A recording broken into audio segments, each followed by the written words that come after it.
My boyfriend's mother stole my purse to run a background check on me, ugly checked my niece, and threw my engagement ring down a storm drain. Now I want to throw this relationship in the trash.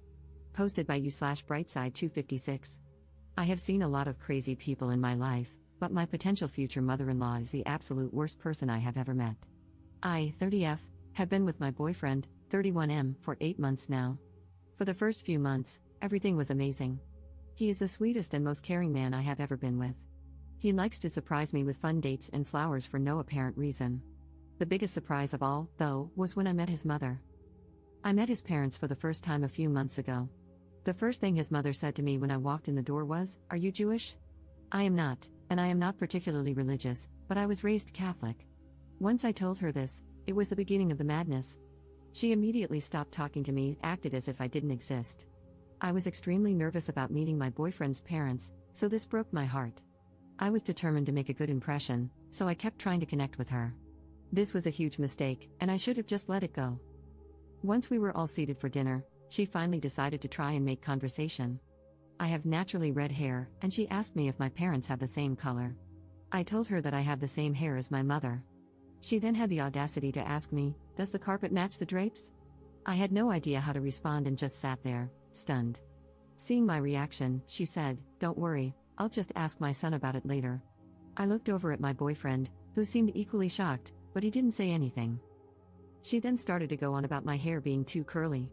She told me that I really need to learn how to run a brush through my hair and think about my appearance more when I am out with her son.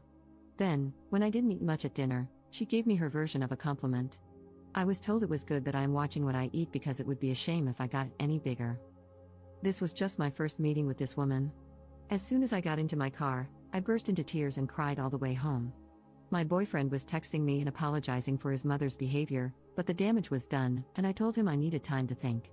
He went into apology overload after this, sending flowers to my office every day and leaving me messages begging me to talk to him. I finally agreed, and we went out to dinner. He told me he had spoken with his mother about her inappropriate comments and swore it would never happen again.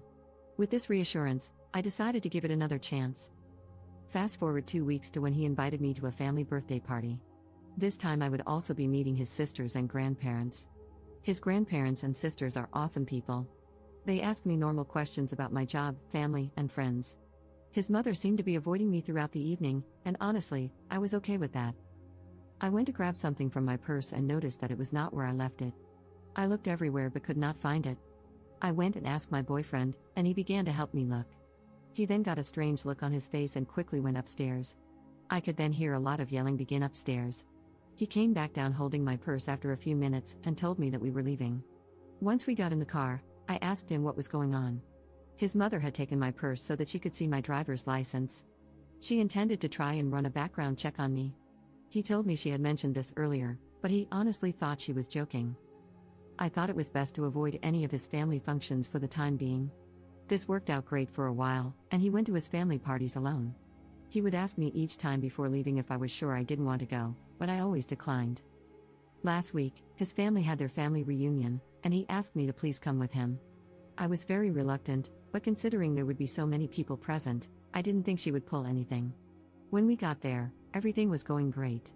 I met his extended family and got to catch up with his sisters. His mother did seem to be shooting me death glares all night, but I brushed it off. Soon, she came over and joined a table I was seated at with his sisters and some cousins. The conversation was pleasant as we were talking about his sister's children. His sister has a daughter who is 12 and the same age as my niece. I then showed his sister a picture of my niece on my phone. His mother took a look at the screen and began to laugh. She told me she hopes that if I and her son ever have children, they don't look like my niece. My niece is beautiful, by the way, and she is only 12 years old. What kind of monster attacks a 12-year-old child's appearance? This was my breaking point, and I went off like a volcano. I started to scream at her and told her she is the most evil person I have ever had the misfortune to meet. I told her that if I ever did have children with her son, she could be certain she would never meet them because hell is too far to travel to. I'm not 100% certain about everything I said, but from what his younger sister later said, it was epic. She began to play the victim and wailed that I had just misunderstood her joke. My boyfriend came rushing over at this point, and she threw herself into his arms, telling him I am a horrible woman and he needed to throw me out right now. He told her that wasn't going to happen and to stop making a fool of herself.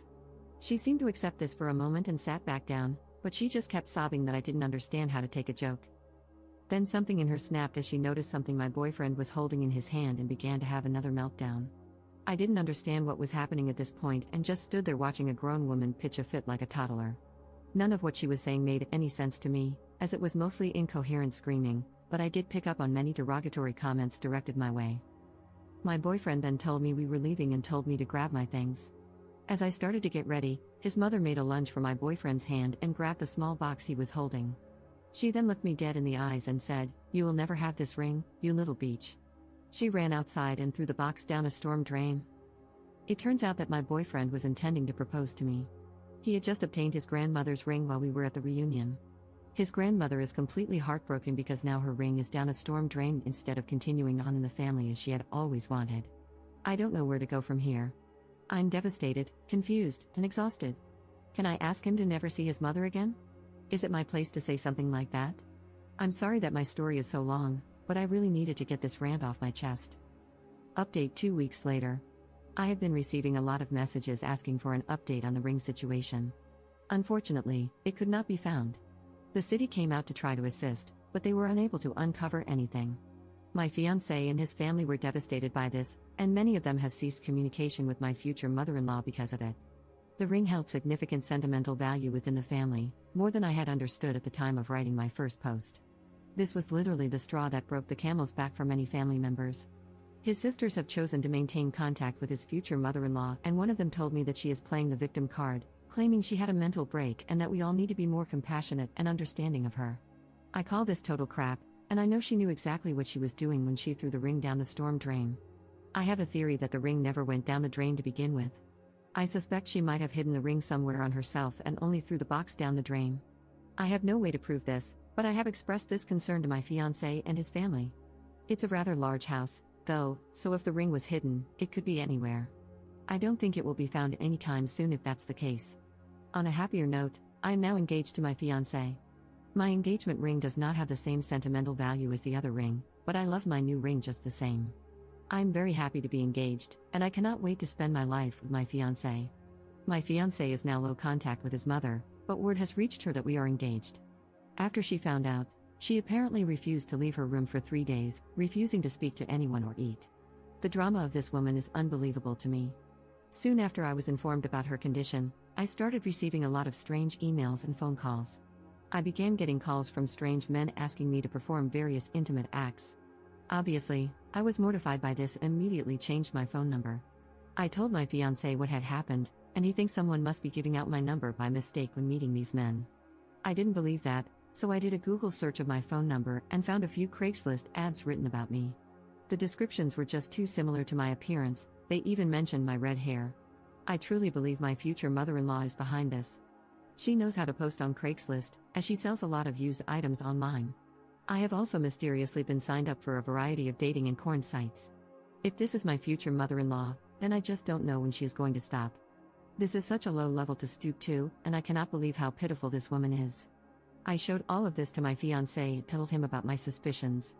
He doesn't think his mother has the technical knowledge to pull this off. Then, what he said next chilled me to my bones, as I had thought his older sister liked me.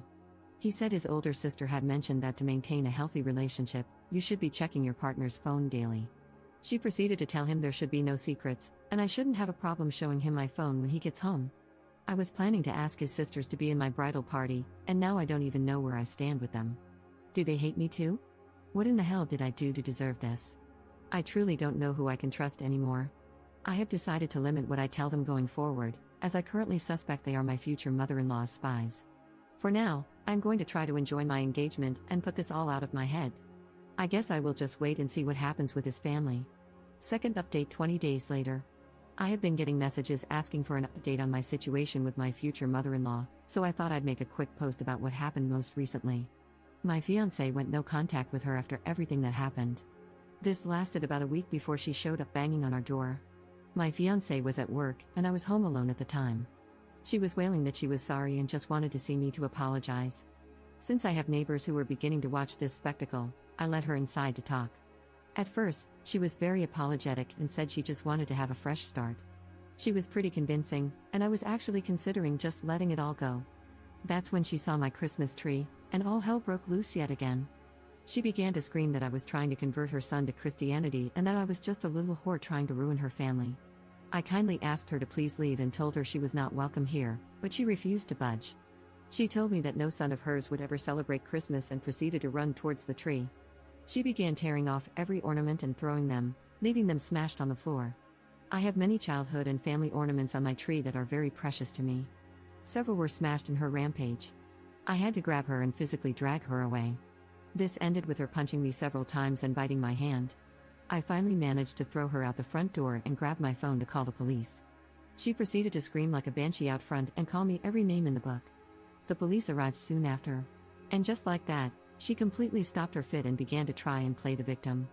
She told the police that I was an intruder in her son's apartment and that I had attacked her. The police had arrived with an ambulance, and she was promptly taken to it because she was feeling faint and in distress after my brutal assault on her. The police then came to interview me, and I told them what had actually happened. I showed them the bite mark on my hand and the bruises that were beginning to form.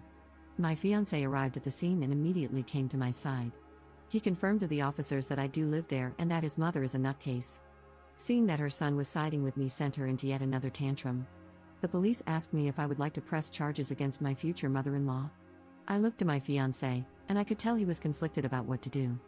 I had to do what would make me feel safe in the end, and I decided to press charges. My future mother-in-law was first taken to the hospital and then arrested upon her release. She is now facing charges for assault, and I have taken out a restraining order against her. This has placed a serious strain on my relationship with my fiancé. He and the rest of his family want me to drop the charges against his mother. He tells me that since I have a restraining order, she can no longer come near me, so I have nothing to worry about. I don't think he fully understands how terrifying this experience was for me. He tells me that it is my decision in the end and that he will stand by me, but he doesn't want to see his mother go to prison. Part of me just wants to pack my bags and run. I told him that I felt this way, and he is begging me to stay with him. He says that we can move and have no contact with his family in the future. I am so confused and conflicted about what to do. Third update 6 months later. Well, everyone, I know I will be trashed for being so stupid, but many of you have asked for an update. I left my fiancé after everything happened, and I was heartbroken. A few days after leaving and staying with my parents, I found out the news. I am pregnant. I went to the apartment to tell him the news, and his mother was there. Yep, he decided to side with her. She screamed the loudest banshee scream I have ever heard. She told me I needed to get a termination immediately. I told her that I would not do that. I planned to keep the baby. That is when this monster attacked me. She started to hit me, including my stomach area. After this, I called the police. The bastard did nothing to help, only said stop to her from the sidelines. I think he wanted the baby to die. Luckily, they are doing just fine. I truly regret dropping the restraining order. I now don't know what to do. I think he still has rights as a father, but I don't know how to fix it so they don't have access. I am now pregnant and alone, living with my parents. Any advice is appreciated, but please leave out the negative comments. I am not sure I can handle them. Fourth update 1 month later. I have been asked many times about what happened afterward. When I got home that day, my mother took one look at me and was furious. I had a black eye and bruises. I declined the ambulance and went straight to my parents' house. My mom led me to my bed and made me a cup of tea. Then she just kept asking, "Who did this?" She thought it was my ex, but when I told her the truth, she was even more furious. I explained everything to her that had happened. I had never told her before and shared all the graphic details. She calmed me down and left to go make me some food. But she actually left the house. A few hours later, she came back. She had what she called her trophy, which was actually a large clump of my ex-future mother-in-law's hair. She had put it in a memory box. She told her that she would never lay eyes on her grandbaby and said many other colorful things. My mom is actually a former bodybuilder and very into fitness. After that, I got a call from my ex, and he just screamed at me. Mom took the call and told him never to contact me again or he would get the same treatment that was given to me. He has not contacted me since. Editor's note. There are posts made by Op that were deleted, so the story might feel a little incomplete to some of you. She hasn't updated her situation with her mother-in-law and her ex in almost 2 years. We can assume that the situation is concluded. Hopefully, everything is going well for her and her baby.